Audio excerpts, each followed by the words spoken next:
Hello बच्चों, welcome back to my channel गणित का ज्ञान।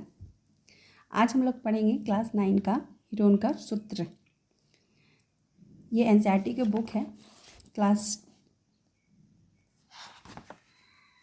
कक्षा 9 का, ठीक है, जो मैं अपने स्टूडेंट से ली हूँ।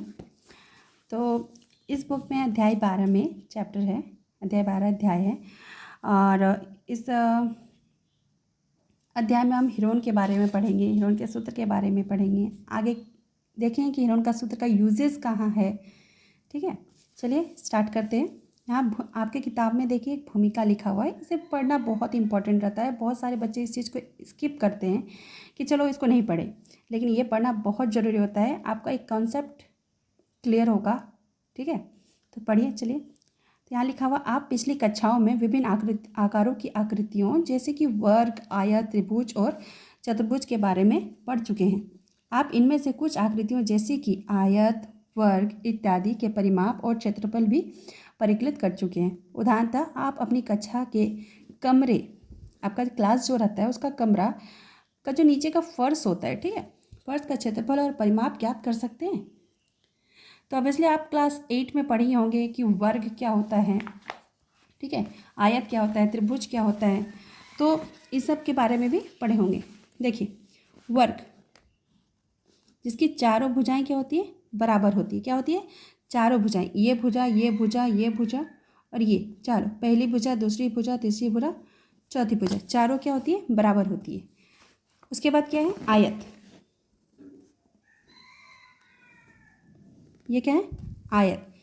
आयत में ये क्या होता है? लंबाई, ठीक है। इस पोर्शन को हम क्या बोलते हैं? चौड़ाई। क्या बोलते हैं? चौड़ाई। तो यहाँ चौड़ाई ये और ये बराबर होता है, ये लंबाई यहाँ और ये लंबाई ये बराबर होती है, तो इसका आयत कहते हैं। अब त्रिभुज और चतुर्भुज, वर्ग, आयत, त्रिभुज और चतुर्भुज के बारे में। त्रिभुज, आपने बहुत प्रकार का त्रिभुज पढ़ा होगा, समबाहु, समद्विबाहु, विषम बाहु, समकोण त्रिभुज। चतुर्भुज के बारे में पढ़े होंगे, समचतुर्भुज, समलंब चतुर्भुज, समांतर चतुर्भुज। तो आप इनमें से कुछ आकृतियों जैसे आयत, वर्ग इत्यादि के परिमाप और क्षेत्रफल भी परिकलित कर चुके हैं। क्लियर है? आइए कमरे के फर्श का उसकी भुजाओं के अनुदिश एक बार चलकर चक्कर लगाइए। मीन्स आप आपके जो रूम है, आपका जो कमरा है, ठीक है, कमरे के चारों ओर घूमिए, ठीक है, फर्श के अनुदिश चक्कर लगाइए। ऐसा करने में आपने जो दूरी तय की है वो फर्श का क्या कहलाता है? परिमाप। मान लीजिए कि ये आपका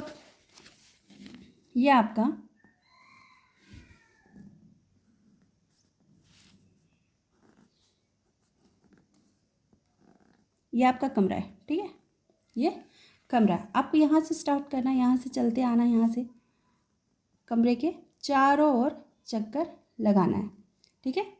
आप यहाँ ओ बिंदु से चलना प्रारंभ किए, इधर आए, फिर यहाँ गए, फिर यहाँ से। तो ये जो आपने चक्कर लगाया, ठीक है, इसी को क्या कहते हैं? परिमाप। क्या कहते हैं? परिमाप। क्या कहते हैं? परिमाप। ऐसा करने में आपने जो दूरी तय की वो फर्श का परिमाप है। कमरे के फर्श का परिमाप या माप उसका क्षेत्रफल होता है। परिमाप या माप उसका क्षेत्रफल होता है। मीन्स कमरे, यहाँ पे देखिए, कमरे का जो पूरा फर्श, ये वाला जितना वो स्थान घेरती है, ठीक है, जो फर्श है, यह क्या है? फर्श है। तो कितना बड़ा फर्श है, वो फर्श कितने जगह तक फैला हुआ, कितना स्थान उसने घेरा है, उसको क्या कहते हैं? कमरे का फर्श का क्षेत्रफल। क्या कहते हैं इस चीज़ को? इस जगह को क्या कहते हैं? क्षेत्रफल। और ये जो दूरी तय किया हमने वो क्या कहलाता है? परिमाप। क्या कहलाता है? परिमाप। इस प्रकार यदि आपकी कक्षा का कमरा आयताकार है, आपकी कक्षा, आप अभी किसी क्लास में होंगे, आप अपना क्लास को ध्यान दीजिए, ठीक है। अगर उस कमरा का आकार क्या है? आयताकार है, तथा इसकी लंबाई और चौड़ाई क्रमशः मान लीजिए 10 मीटर लंबा, 10 मीटर लंबा आपका कक्षा है और 8 मीटर चौड़ा, चौड़ाई कितना है? 8 मीटर। तो उसका परिमाप क्या हो जाएगा? क्या होगा परिमाप बताइए? तो आयताकार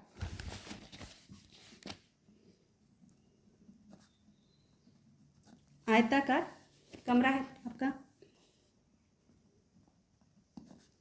का परिमाप। तो परिमाप का फॉर्मूला क्या होता है? आयत का 2 गुना लंबाई जोड़ चौड़ाई। यहाँ पे लंबाई कितना बोला गया था? लंबाई बोला गया था 10 मीटर और चौड़ाई कितना बोला था? 8 मीटर। तो उसका हम परिमाप निकालते हैं। 2 गुना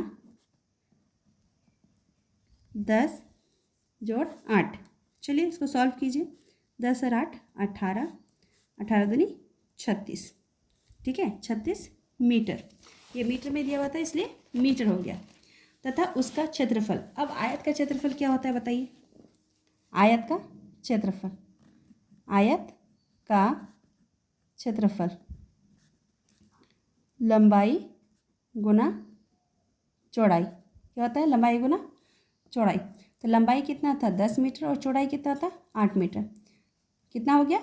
80 मीटर स्क्वायर। ये ध्यान दीजिए, ये हमने क्षेत्रफल निकाला तो क्षेत्रफल हमेशा स्क्वायर में आता है और परिमाप निकाला तो परिमाप हमेशा मीटर में आता है, जो भी इकाई रहेगा। ठीक है, ये स्क्वायर में क्षेत्रफल आता है। हो गया क्लियर? आपने अपने कमरे का परिमाप निकाल लिया, क्षेत्रफल भी निकाल लिया। क्लियर है? तथा उसका लंबाई या चौड़ाई मापने का मात्रक यूनिट मीटर या सेंटीमीटर इत्यादि लिया जा सकता है, कुछ भी हो सकता है। किसी समतल आकृति के क्षेत्रफल को मापने का मात्रक वर्ग मीटर स्क्वायर या वर्ग सेंटीमीटर स्क्वायर इत्यादि लिया जाता है। जो हमने अभी बताया कि मतलब अभी जो परिमाप हमने निकाला तो वो मीटर या सेंटीमीटर में आएगा। उसी प्रकार क्षेत्रफल जो निकालेंगे वो मीटर स्क्वायर या सेंटीमीटर स्क्वायर इत्यादि लिया जाता है।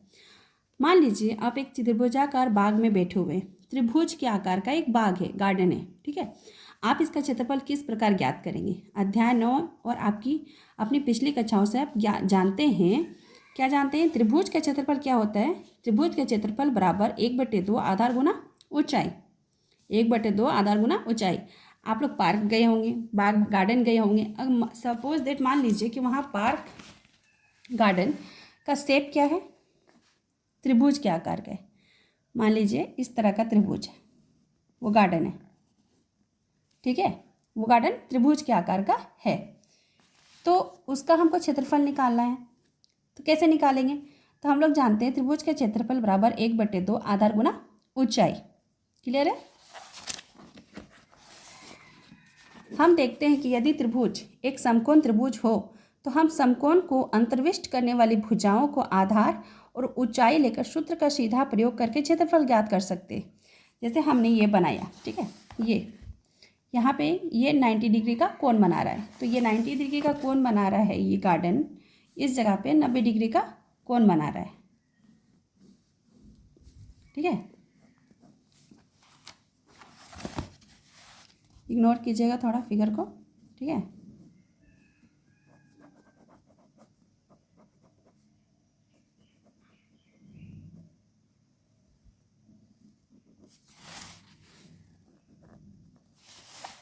यहाँ पे 90 डिग्री का कोण बना रहा है।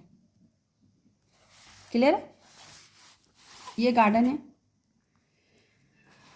जिसको यहाँ पे देखिए आपकी किताब में दिया हुआ, यहाँ इसको सी माना गया है, इसको ए और इसको ए बी और सी। देखिए किताब में सेम टू सेम पिक्चर है, ए बी और सी।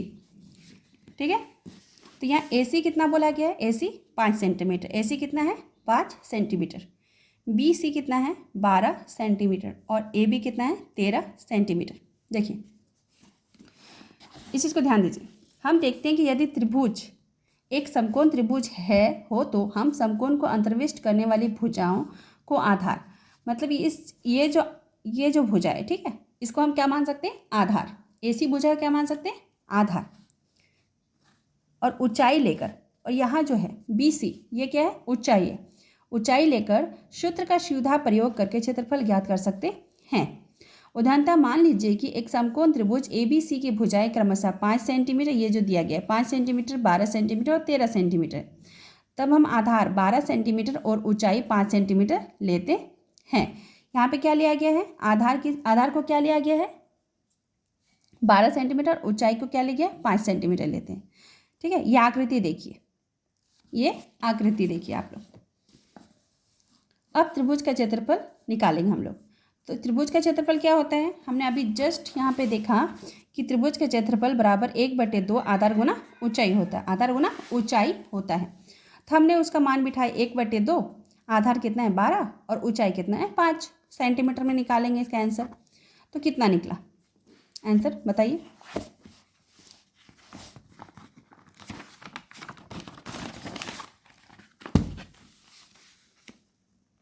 One by two into 12 into 5, 2 6 12, 6 5 30 centimetre square. तो क्या निकल गया, इस त्रिभुज का क्षेत्रफल निकल गया 30 सेंटीमीटर स्क्वायर। अब मान लीजिए कि हम एक समबाहु त्रिभुज जिसकी तीनों भुजाएं क्या होती है बराबर होती है, उसको क्या कहते हैं समबाहु त्रिभुज। PQR का क्षेत्रफल ज्ञात करना चाहते हैं, जिसकी प्रत्येक भुजा कितनी है 10 सेंटीमीटर। क्या है 10 सेंटीमीटर। ये आकृति पे ध्यान दीजिए। 12.2 में ये जो आकृति दिया हुआ है इसको ध्यान से देखिए। प्रत्येक भुजा का माप कितना है 10 सेंटीमीटर है। इस त्रिभुज का क्षेत्रफल ज्ञात करने के लिए हमें इसकी ऊंचाई ज्ञात करनी होगी, तब जाके हम ये बना सकते हैं। क्योंकि आधार तो हम मान सकते हैं, लेकिन इस जगह पे हमें ऊंचाई ज्ञात नहीं है, तीनों भुजा ज्ञात है। तो पहले हम ऊंचाई निकालेंगे तब जाके हम क्षेत्रफल निकाल सकेंगे। ऐसा है। क्या आप इस त्रिभुज की ऊंचाई ज्ञात कर सकते हैं? तो इसके लिए क्या है देखिए, आइए हम याद करें कि त्रिभुज की भुजाएं ज्ञात होने पर उसकी ऊंचाई कैसे ज्ञात करते हैं। यह एक समबाहु त्रिभुज में संभव है, सिर्फ ये एक समबाहु त्रिभुज में संभव है। QR, ये जो QR भुज है, ठीक है, का मध्य बिंदु हमको लेना है। क्योंकि ये पूरा 10 था, ये मध्य बिंदु इसे भी बराबर इधर भी बराबर, ये 5 होगा तो ये भी क्या होगा 5 सेंटीमीटर। मध्य बिंदु था इधर भी बराबर इधर भी बराबर। QR का मध्य बिंदु क्या है M, लेकर उसे P से मिलाइए। ये जो है P शीर्ष है और ये मध्य बिंदु इसको मिलाया गया है, ठीक है, उसे P से मिलाइए। हम जानते हैं कि त्रिभुज PMQ, PM और Q एक समकोण त्रिभुज है। यहाँ हमने ये लंब डाला है, ठीक है, मध्य बिंदु लंब डाला है, तो ये 90 डिग्री का कोण बना रहा है। तो ये क्या हो गया, ये वाला त्रिभुज समकोण त्रिभुज हो गया। अतः पाइथागोरस प्रमेय का प्रयोग करके हम लंबाई PM, ये जो है, ठीक है, लंबाई PM नीचे दर्शाए अनुसार ज्ञात कर सकते हैं। तो PM को कैसे ज्ञात कर सकते हैं, किसका उपयोग करके हम ज्ञात कर सकते हैं, पाइथागोरस प्रमेय। तो त्रिभुज, यहाँ ध्यान दीजिए, PQM में, ठीक है, या फिर PMQ में, PQM ये क्या है समकोण त्रिभुज है। तो इसमें क्या होता है कर्ण का स्क्वायर। तो यहाँ कर्ण क्या है PQ का स्क्वायर बराबर PM का स्क्वायर प्लस QM का स्क्वायर। अब बताइए PQ कितना है 10 का स्क्वायर। हमें याद करना है PM, तो PM को हम एज यूजुअल वही रहने देंगे। और QM जो हम अभी 5 बराबर भागों में बांटे थे, तो ये 5 का स्क्वायर हो गया। ध्यान से दीजिए, 10 का स्क्वायर कितना होता है 100। PM को तो हमें ऐसे ही रखना है, PM स्क्वायर, 5 का स्क्वायर 25। क्लियर है। चलिए इसको सॉल्व कीजिए। ये 25 को इधर लेकर आइए,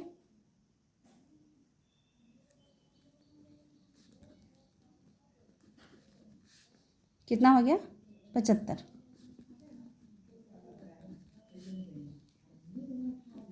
स्क्वायर बराबर 75।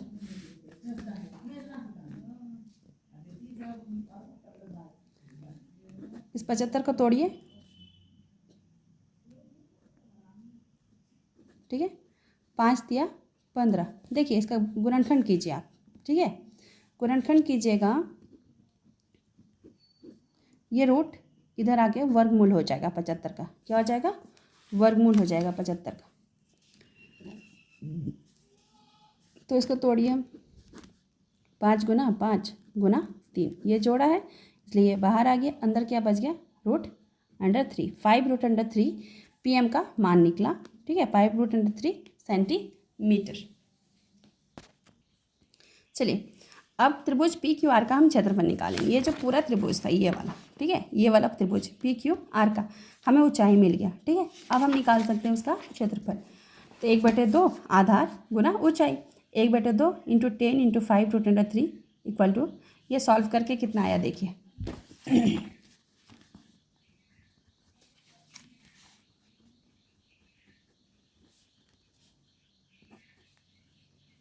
ठीक है, 5 बार। तो कितना आया, 5 और 5 गुना होकर क्या हो जाएगा, 25 √3। क्षेत्रफल है इसलिए सेंटीमीटर स्क्वायर आ जाएगा आंसर। क्लियर हो गया आपका। चलिए आइए अब देखिए कि इस सूत्र का प्रयोग करके एक समद्विबाहु त्रिभुज का क्षेत्रफल किस प्रकार परिकलित किया जा सकता है। उदाहरणतः हम एक त्रिभुज XYZ लेते हैं जिसकी दोनों भुजाएं XY और XZ में से प्रत्येक भुजा 5 सेंटीमीटर है। ये फिगर को देखिए, XYZ एक त्रिभुज लेते हैं जिसकी दोनों बराबर भुजा क्या है, बराबर भुजा XY और XZ, ये दोनों भुजा क्या है, बराबर है। ये 5 सेंटीमीटर, ये भी 5 सेंटीमीटर, तथा वह भुजा दो बराबर नहीं है अर्थात YZ 8 सेंटीमीटर लंबाई की है। क्लियर है।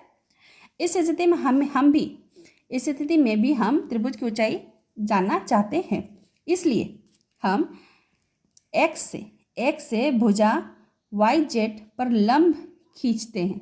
आप देख सकते हैं कि यह जो लंब है XP त्रिभुज के आधार YZ को 2 बराबर भागों में विभाजित करता है। ठीक है, ये जो YZ को उसको 2 बराबर भागों में विभाजित करता है। तो YP कितना हो गया, YP इक्वल टू PZ बराबर 1/2 YZ, मतलब YZ का आधा कितना हो गया, ये YZ कितना 8, तो ये हो गया 4, ये भी हो गया 4। अब फिर हम पाइथागोरस प्रमेय का प्रयोग करेंगे और हम निकालेंगे, क्या निकालेंगे, XP, क्योंकि ये समकोण त्रिभुज हो गया। तो XP निकालेंगे हम, XP का स्क्वायर बराबर XY का स्क्वायर माइनस YP का स्क्वायर। तो ये कितना था 5, यहाँ है 5, और ये वाला कितना है 4, ये कितना हो गया 4। 25 माइनस 16 बराबर 9, 9 किसका वर्ग है, 3 का। तो XP कितना हो गया, 3 सेंटीमीटर। अब त्रिभुज XY और Z का हम क्षेत्रफल आराम से निकाल सकते हैं।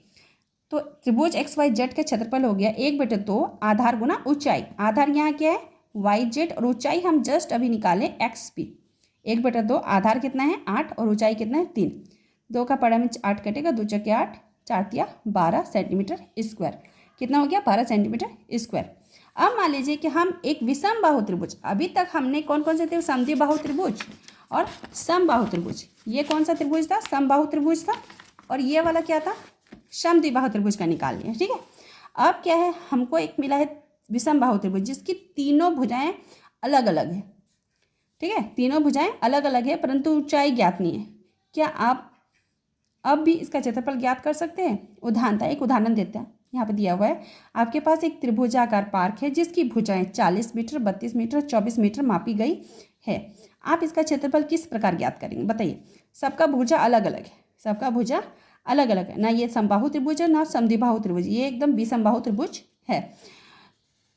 तो निश्चित रूप से यदि आप सूत्र 1 का प्रयोग करके क्षेत्रफल ज्ञात करना चाहेंगे तो आपको इसकी ऊंचाई ज्ञात करनी होगी, परंतु हमें इसकी ऊंचाई ज्ञात करने का कोई संकेत नहीं मिल रहा है, यहाँ किताब में दिया हुआ है। क्योंकि अगर हम मान लेते 40 को थी करें तो भुजा ये बराबर बराबर है, इसलिए यहाँ पर हुआ समद्विबाहु त्रिभुज, विषमबाहु त्रिभुज है, नहीं मिल सकता ऊंचाई। तो ऐसा करने का प्रयत्न करने बोला गया है। यदि आप नहीं कर पाते तो अगले अनुच्छेद पे चले जाइए, यहाँ पे बोला है। तो अगले अनुच्छेद में हम क्या करेंगे, अगले अनुच्छेद में हम पढ़ेंगे हीरोन के सूत्र के बारे में, कि हीरोन के सूत्र के द्वारा हम त्रिभुज के क्षेत्रफल कैसे निकालते हैं। तो मेनली क्या होता है, क्या कि विषमबाहु जो त्रिभुज रहता है उसका हम क्षेत्रफल हीरोन के सूत्र के द्वारा ईजिली निकालते हैं। ठीक है, तो नेक्स्ट वीडियो में आप लोग पढ़ेंगे हीरोन के सूत्र के बारे में, और उसमें हम बताएंगे कि हीरोन का सूत्र कैसे निकाला जाता है, हीरोन के बारे में पढ़ेंगे, हीरोन कौन था, हीरोन का सूत्र कैसे नाम पड़ा, और जितने सारे एग्जाम्पल्स हैं उस सबको हम क्लियर करेंगे। तो प्लीज़ बने रहिएगा चैनल पे, और आगे का उदाहरण आगे के बढ़ने के लिए हमारे वीडियो को लाइक कीजिएगा, सब्सक्राइब कीजिएगा और शेयर कीजिएगा। आखिर जितना हो सके मैं बच्चों का हेल्प करूँगी पढ़ने में। बच्चे इसे मन लगा के, आई होप बच्चों लोगों को अच्छा लगा होगा वीडियो।